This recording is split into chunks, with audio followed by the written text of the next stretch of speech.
Hello everyone. Today we will talk about products part 2 in the cards section.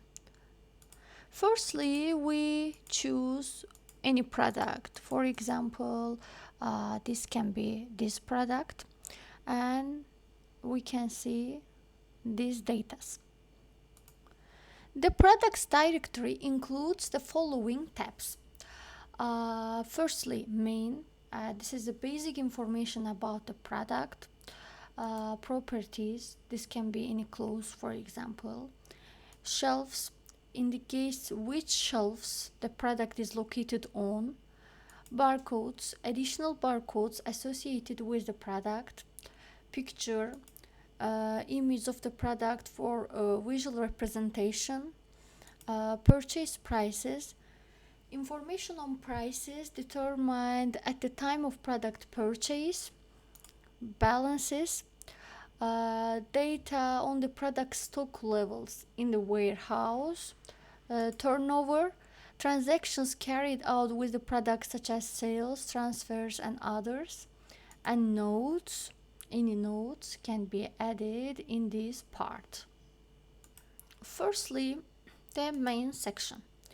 The main section includes the following fields. First of all, class. This indicates which class it belongs to. Name, the product name used in documentation. Code, this is the unique code, identification code for quick search and tracking within the system. Barcode, a unique barcode for scanning and quick identification. And contractor, this is the information about the supplier associated with the product. Now this part, the product's activity status indicating if it is available for transaction. You can see active, passive and agreement. We will explain what the agreement is in detail when we talk about the price agreement section. Then the kind, the product category defining its functional purpose. This may be raw material, our products may be semi-finished or maybe finished product, commercial or spare parts, and like that. Now series is applicable for products with specific series number. Now the unit format for measuring the product's quantity. This can be bag, box and others. Max decrease and max increase. This is the minimum increase or decrease amount can be indicated. Minimal stock. The minimum stock quantity required, maximal stock, the maximum stock quantity allowed. If minimum and maximum limits are set in the system, products with stock below in the minimum or exceeding the maximum will be highlighted in the gray in stock balance limit report. Now, custom fee. Additional costs or fees related to customs procedures. And sort number, the product sort number can be indicated in this part. We have two different type of customers. They are first degree customers, second degree customers and third degree customers. And sale price 1 is for first degree customers, sale price 2 is for second degree customers, and sale price 3 is for third degree customers. Now the product cost is indicated. Margin cost shows the percentage added to the customer's purchase price. Weight rate is indicated. We can see this can be standard rate, zero rate, reduced rate. This is in this part is indicated which is the main unit of measurement. Then cost by unit, the cost per unit is indicated in this part. And now this is recommended retail price. this is the recommended price for sales. And finally, margin customer, it shows the percentage added to the price paid by our customer's customer. Then customs code, this is the unique code for customs processing. Customs name, the product name in customs documentation, and the bestseller, the product is shown as a bestseller or a trending product. And for example, if the customer wants their product to appear in the bestseller section on the website, they need to select it from here, like this.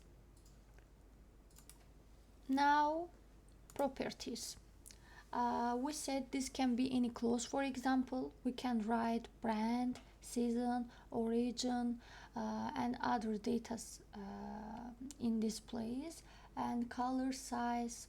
We can write all of this. Then shelves. Each should indicate which shelves the products are located on in main or second warehouse. We can see shelf 1 main warehouse, shelf 2 second warehouse. Barcode section. Adding barcodes to product is done to optimize business processes. If a product has multiple barcodes, they are registered in the system during sales. When the barcode is scanned with a handheld terminal, the system automatically selects the corresponding product by its name. It is important to note that a product may be used in different units of measure.